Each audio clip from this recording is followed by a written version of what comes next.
یوسف علیہ السلام جانتے تھے کہ سارے دروازہ بند ہے، پھر بھی وہ بند دروازہ کی طرف دوڑ پڑے تھے۔ خدا نے ایک کر کے سارے دروازہ کھول دیے۔ کبھی اگر لگے کہ تمہارے لیے بھی دروازہ بند ہے تو جان لو کہ تمہارے اور یوسف علیہ السلام کا خدا ایک ہی ہے۔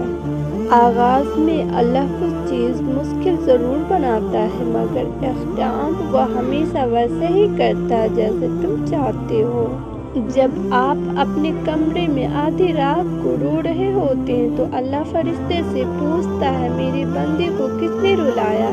تو فرشتے اللہ کے آگے رونے لگتا اور کہتا تیرے بندے کب سے مسکرائے ہی نہیں، تو جانتا ہے کہ اس کے دل میں کیا ہے، اس کے لیے آسانی پیدا کر۔ اللہ جواب دیتا ہے وہ اس چیز کے لیے رو رہا ہے جو اس سے بہت پیاری تھی اور اس نے اسے کھو دیا۔ پھر اللہ فرماتا ہے میرے بندے جو چیز کھو گیا ہے میں قسم کھاتا ہوں کہ میں اس کو اس سے بہترین دینے جا رہا ہوں کہ اس کو لگے گا ہی نہیں کہ اس نے کبھی کچھ کھویا ہے۔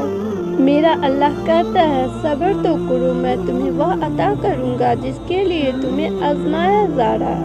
کبھی زندگی سے تھک جاؤ تو یاد رکھنا کسی کو کانوں کان خبر نہ ہونے دینا، اپنے رب کی حضور سب بیان کرنا، ٹوٹے دل اور آنسو کی قدر صرف اس کے یہاں ہے، باقی لوگ تو بس تماشائی ہیں۔ قرآن کریم کی خوبصورتی یہ ہے کہ آپ اس کے پیغام کو بدل نہیں سکتے، ہاں مگر وہ آپ کو بدل سکتا ہے۔ آمین۔